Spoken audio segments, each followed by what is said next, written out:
Twist വേറെ ഒന്നുമില്ല. Anniversary gift ചെയ്യാൻ വേണ്ടിയാണ് ഈ ഓർഡർ തന്നെങ്കിൽ അതൊന്ന് ചേഞ്ച് ആക്കിയിട്ട് വാലന്റൈൻസ് ഡേക്ക് ഇതൊന്ന് ഗിഫ്റ്റ് ചെയ്യാൻ പറ്റുമായിരുന്നു. ടിസ്റ്റ് അവിടെയും കഴിയുന്നില്ല. ആൾ ഇത് വെറുതെ അങ്ങ് കൊണ്ട് കൊടുത്താൽ പോലെ. ചേട്ടൻ്റെ അടുത്ത റിക്വസ്റ്റ് എന്ന് വെച്ച് കഴിഞ്ഞാൽ പ്രിയപ്പെട്ടവർക്ക് ചെറിയ പ്രാങ്ക് ഒക്കെ കൊടുത്തിട്ട് ഈ ഗിഫ്റ്റ് ഒന്ന് ചെയ്താൽ മതിയെന്ന്. അതിനെന്താ നമ്മൾ ആ ടാസ്ക് ഏറ്റെടുത്തിട്ട് ഐറ്റം കാരണത്ത് കുത്തിക്കയറ്റി പുള്ളിക്കാരി വർക്ക് ചെയ്യുന്ന ഹോസ്പിറ്റലിൽ എന്തായാലും വന്നത്. സ്ക്രിപ്റ്റും ആൾ പറഞ്ഞേക്കുന്ന രീതിയിലാണ് നമ്മൾ പ്ലാൻ ചെയ്തേക്കുന്നത്. അങ്ങനെ ഡോക്ടറിന്റെ പെർമിഷൻ ഒക്കെ എടുത്തിട്ട് ഒരുപാട് നേരത്തെ വെയിറ്റിംഗിന് ശേഷമാണ് നമ്മൾ പരിപാടി തുടങ്ങിയത്. ചേച്ചിക്ക് എന്നെ അറിയാൻ നല്ല ചാൻസ് കൂടുതലാണ്. കഴിഞ്ഞ വെഡിങ് ആനിവേഴ്സറിയുടെ ഗിഫ്റ്റിന്റെ വർക്ക് നമുക്ക് തന്നെ ആയിരുന്നു. അത് ചെറിയ സർപ്രൈസ് ഒക്കെ ആയിട്ട് വീട്ടിൽ കൊണ്ട് കൊടുക്കുകയും ചെയ്തത്. അതുകൊണ്ട് ഞാൻ ഈ പ്രാവശ്യം മാസ്ക് ഒക്കെ വെച്ച് വീഡിയോഗ്രാഫർ മാത്രമാണ്. ബാക്കിയെല്ലാം എൻ്റെ ഫ്രണ്ട്സാണ് അറ്റൻഡ് ചെയ്യുന്നത്. ചേച്ചി ഭയങ്കര ലോയലായ വീഡിയോ എടുത്ത് കഴിയുന്നതിന് മുമ്പേ ബോധം കെട്ട് വീഴാൻ ചാൻസും കൂടുതലാണ്. നമ്മുടെ ഡോക്ടറും സെയിം അതിനാണ് പറഞ്ഞത്. എന്നാൽ പിന്നെ ബാക്കി വീഡിയോയിൽ കാണാം.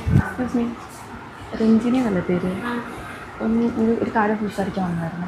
കണ്ടിട്ടുണ്ടോ എന്നെ നേരത്തെ? നേരത്തെ കണ്ടിട്ടുണ്ടോ? ഇല്ല, ഞാൻ നേരത്തെ ഇവിടെ വന്നിട്ടുണ്ടായിരുന്നു. നേരത്തെ ഒന്ന് പല്ല് ക്ലീൻ ചെയ്യാൻ. ആ ടൈമിൽ കണ്ടപ്പോൾ ഒരു ക്രഷ് തോന്നി. അങ്ങനെ ഞാൻ ഇപ്പോൾ പോയ വഴിക്ക് ഒന്ന് കയറിയതാണ്. എൻ്റെ ബ്രദറായിരുന്നു.